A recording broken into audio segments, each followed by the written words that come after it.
hablos Espanyol. Oh my god, this math problem is so hard. Ayúdame, ayúdame. Oh, hey Dora, what's the problem? Mom, I need help. How do I solve this? Why don't you go to your friends and ask for help? Okay, you should go now then. Thanks, Mom.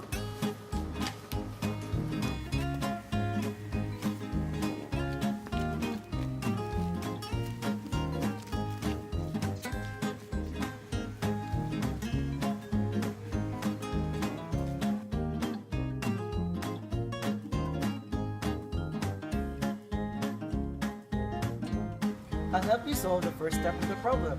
Yay! The first step is to identify the domain. In order to find the domain, we must look at the denominator and factor it out. The factors of the denominator x squared minus 9 are x plus 3 and x minus 3. Next step, we must equate the factors of the denominator into 0.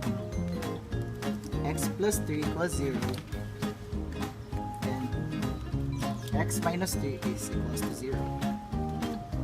The final answers are x negative 3 and x positive 3. Oh look, there's the solution set of the domain in interval notation. Ah, thank you for helping me solve the first step of the problem. Gracias, Toots. No problemo!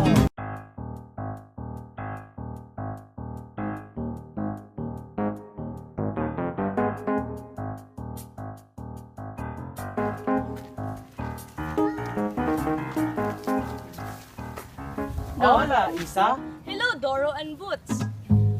We're trying to solve the problem, particularly the second and third step. This problem? Oh, sure. The second step is to find the intervals. In order to find the x-intercept, we must set y equals 0. So 0 equals x minus 1 over x plus 3, x minus 3. Next is to cross multiply, and we will get 0 equals x minus 1. So the final answer equals x equals 1. So now the x-intercept equals 1 and 0. Next we will find the y-intercept. So we must set x equals 0. So now y equals 0 minus 1 over 0 plus 3 times 0 minus 3. By solving this, we will get y equals negative 1 over 3 times negative 3. Then y equals negative 1 over negative 9 equals 0 and 1 over 9. The third step is to find the asymptote. First is the vertical asymptote. In order to find the vertical asymptote, we must look at the denominator of the function x squared minus 9. So the factors are x minus 3 and x plus 3. And then we must equate it into 0, and the answers are x positive 3 and x negative 3. Next is to find the horizontal asymptote. In order to find the horizontal asymptote, we must look at the degree of the denominator and the numerator. According to the horizontal asymptote theory, if n is less than m, the horizontal asymptote equals 0. Next is to find the exceptions. The purpose of the exception is to find if the graph crosses the horizontal asymptotes or not. So, since the horizontal asymptote equals 0, we must set y equals 0. So, and then cross multiply it both, and then we get 0 equals x minus 1. Next, we must transfer the x into the left side, and we get negative x equals negative 1. And we divide both sides by negative 1 in order to get a positive x. So the final answer is x equals 1, so the graph crosses at 1. Oh! Gracias, Isa di Iguana. Welcome, Boots and Dora.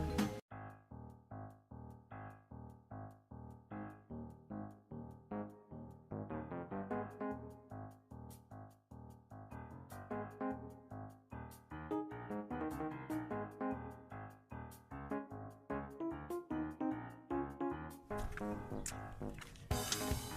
it's Swiper! Oh my god! Don't worry, guys. I won't swipe. What are you here for? We're trying to solve a math problem! Yes! Let me help.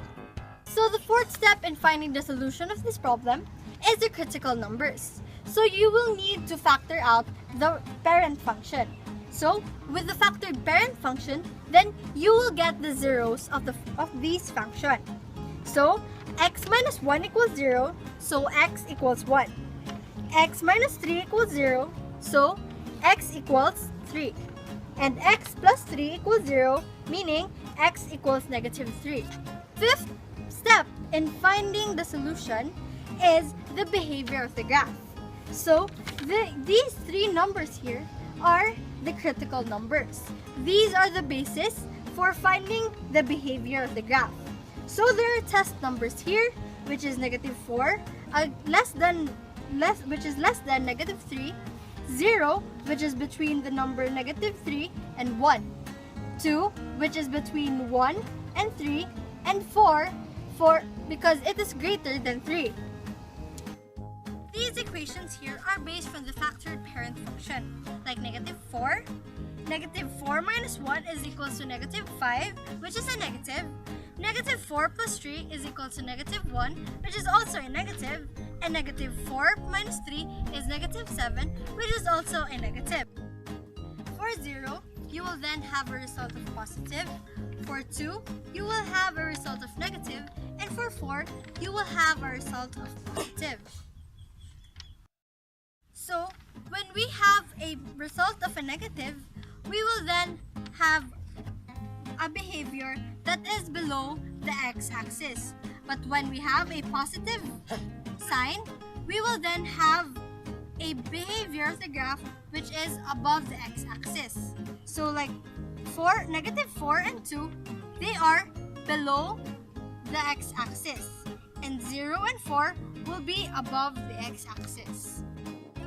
As we can see here in the critical numbers, there are circles. So the open circles indicates that these numbers are not part of the graph, while the closed circles indicates that it is part of the graph.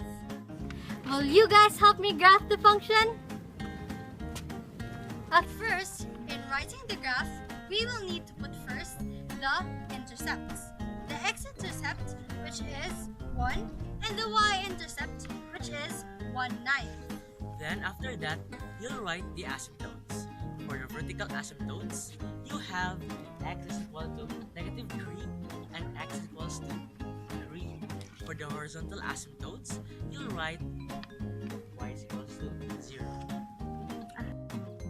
So, as x approaches to negative 3 from the left, it decreases but never reaches negative 3. And as x approaches negative 3 in the positive side, it increases but never reaches negative 3. As x approaches 3 from the right, it increases but never reaches 3.